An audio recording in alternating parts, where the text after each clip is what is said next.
Assalamualaikum warahmatullahi wabarakatuh. Perkenalkan, saya Siti Syarubis dengan NIM 2203345 dari Prodi Pendidikan Fisika. Di sini saya membuat video alat peraga sebagai bahan proyek dalam mata kuliah media pembelajaran fisika. Saat kita belajar tentang vektor, kita biasanya menggunakan gambar-gambar atau mengerjakan resultan vektornya secara analisis. Tetapi di sini kita akan melakukan praktikum secara online melalui video ini. Alat-alat yang akan kita gunakan yaitu garis atau mistar. Yang kedua, ada alat yang berguna untuk mengetahui berapa gaya yang dibutuhkan, atau ini dinamakan dinamometer. Lalu ada busur, lalu ada karet yang kita gunakan sebagai media vektor yang akan kita bahas. Lalu ada papan dan kertas HPS. Papan dan HPS ini kita gunakan sebagai media agar kita akan mengetahui berapa vektor yang kita dapatkan. Yang pertama kita lakukan yaitu kita menempelkan kertas pada papan yang telah kita sediakan.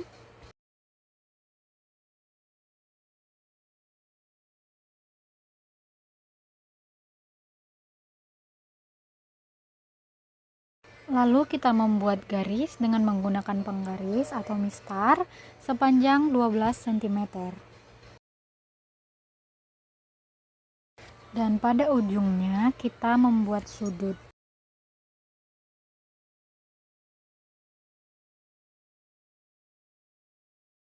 Dan di sini kita membuat sudutnya 60 derajat. 60 derajat yaitu ke kiri 30 derajat, ke kanan 30 derajat. Jadi, jika kita jumlahkan, maka sudut ini membentuk sudut 60 derajat.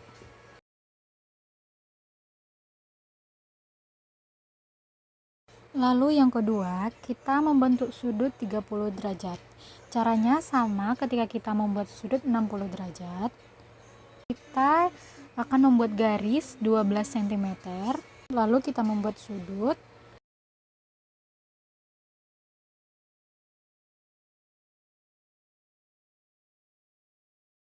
Ke kiri 15 derajat, ke kanan 15 derajat. Jadi sudut api ini yaitu 30 derajat.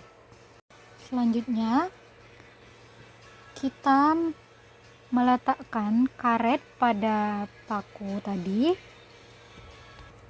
Lalu kita tarik karet tersebut menggunakan dinamometer yang kita gunakan supaya kita mengetahui berapa besar gaya yang kita dapatkan dengan gaya lurus.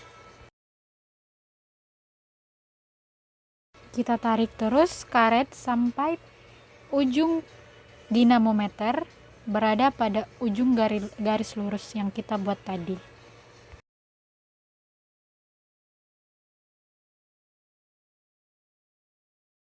Lalu kita mengetahui berapa besar gaya yang ada pada dinamometer ini.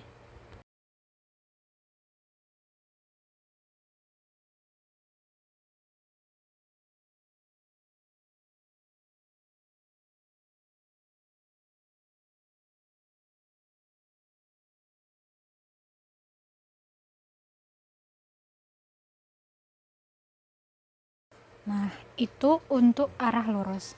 Dan sekarang kita menggunakan dua dinamometer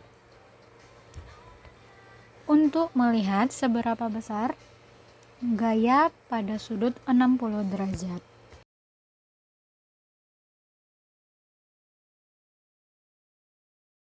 Kita tarik sampai posisi ujung seperti tadi.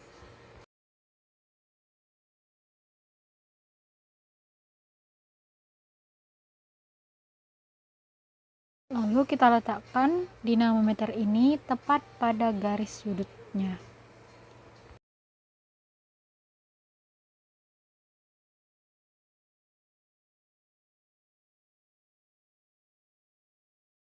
Nah, kita dapatkan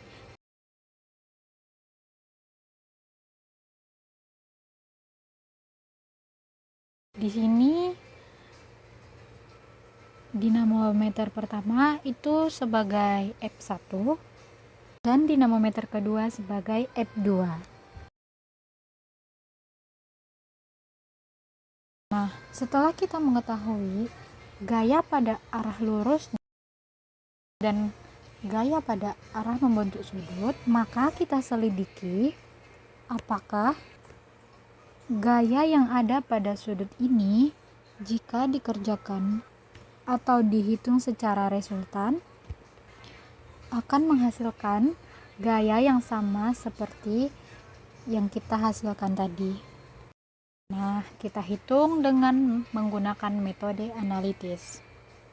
Kita gunakan rumus, yaitu dengan menggunakan aturan kosinus.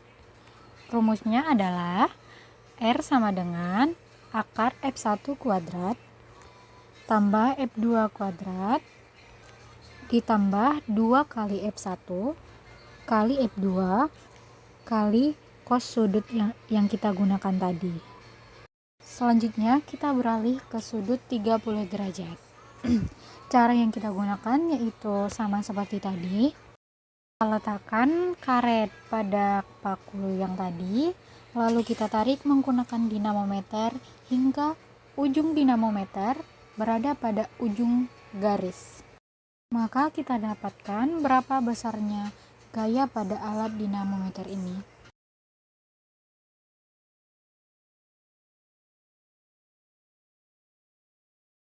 Selanjutnya, kita menarik karet dalam posisi sudut 30 derajat.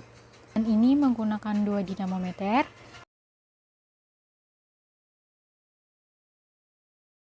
Maka kita dapatkan yang ada pada dinamometer 1 sebagai F1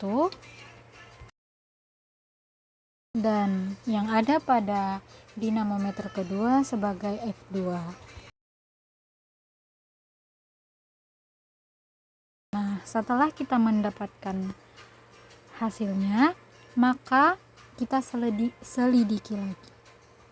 Nah, setelah kita mendapatkan hasilnya tadi, maka kita selidikilah apakah vektor yang kita praktekkan ini dan bandingkan dengan ketika kita menghitungnya dengan menggunakan rumus tadi, yaitu dengan rumus F1 kuadrat ditambah F2 kuadrat ditambah 2F1 dikali F2 cos sudutnya. Di sini kita menggunakan sudut 30 derajat. Apakah sama vektornya dengan vektor arah lurus ini? Oke, untuk selanjutnya gambar bisa kita ubah sendiri, bisa menggunakan jajaran genjang maupun ada juga cara poligon. Nah, ini adalah F1, ini F2 membentuk sudut. Nah, untuk selanjutnya kita gambar dengan gambar yang tepat, lalu kita hitung besar resultan gayanya.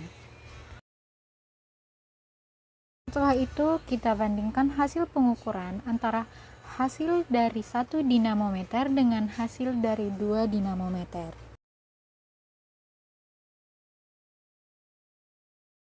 Nah, jikalaupun berbeda, jika selisihnya sedikit berarti yang kita lakukan berhasil.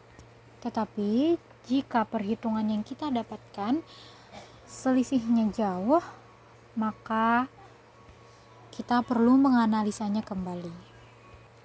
Kita menganalisa apakah ada kesalahan-kesalahan saat kita mengukur jarak pada dinamometer tadi, atau kesalahan kita saat kita menggaris atau memberi garis dengan menggunakan menggaris tadi. Juga bisa pada karet, kesalahan pada karetnya atau juga pembacaan pada dinamometernya.